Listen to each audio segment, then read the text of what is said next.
बड़ी खबर आ रही है प्रयागराज से, जहां गाजीपुर से सांसद अफजल अंसारी को इलाहाबाद हाई कोर्ट से बड़ी राहत मिली है।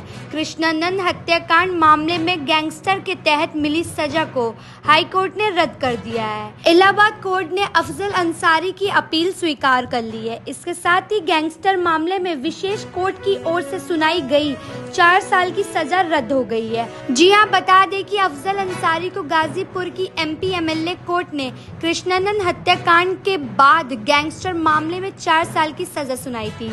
इसके खिलाफ अफजल अंसारी ने सजा को रद्द कराने और राज्य सरकार और कृष्णानंद राय के बेटे ने सजा बढ़ाने की अपील हाई कोर्ट में दाखिल की थी। इसके पहले अफजल की अपील हाई कोर्ट ने खारिज कर दी थी, जिसके खिलाफ उन्होंने सुप्रीम कोर्ट का दरवाजा खटखटाया था।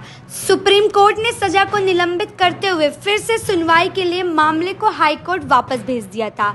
राज ने किया था कि सजा बढ़ा दी जाए, वो दोनों को निरस्त कर दिया। कुल मिला के पूर्णतया हम लोगों को अदालत ने राहत दी है इस केस में और उनको बरी कर दिया। लोकसभा सदस्यता को लेकर के आपको आगे अब लोकसभा सदस्यता उनका इसी शर्त पर निर्भर था कि अपील का जो रिजल्ट होगा, रिजल्ट उनके पक्ष में आया तो सांसद बने रहेंगे। इसके लिए उन्हें बधाई। ऐसे कौन से तर्क थे जिसको कि कोर्ट ने माना, क्योंकि लोअर कोर्ट ने तो सजा सुनाई? जजमेंट्स जो है वो 50 पेज से अधिक का है, तो वो सारे तर्क जब अपलोड होंगे तभी आपसे शेयर किए जा सकते हैं। सुनवाई इसके अलावा 10 दिनों तक चली थी, तो उसके बाद एक डिटेल ऑर्डर हुआ है। अब डिटेल ऑर्डर वेबसाइट पर अपलोड हो जाए तभी शेयर कर पाएंगे किन किन बातों को अदालत ने माना है। हमारा मुख्य आर्गुमेंट ये था कि जो बेस केस था उसमें एक्विटल हो गया है और पत्रावली पे जो भी गवाह आए हैं, प्रोसिक्यूशन उन्होंने ऐसी कोई गवाही नहीं दी कि इनके खिलाफ कोई आपराधिक गतिविधियों में शामिल होने का कोई साक्ष्य मिला। आप लोग ने क्या दलील दी थी कि कोई किस केस में उनको जो है बरी कर दिया गया? उसके बाद जिस आधार पर गैंगस्टर लगाया था, जो बेस केस था वो था कृष्णानंद राय जी के मर्डर का केस। उस केस में वो ऑलरेडी बरी हो चुके थे।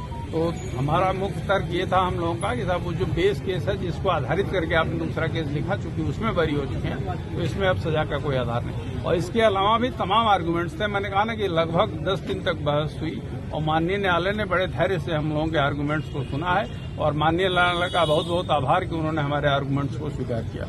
नाम बता दें।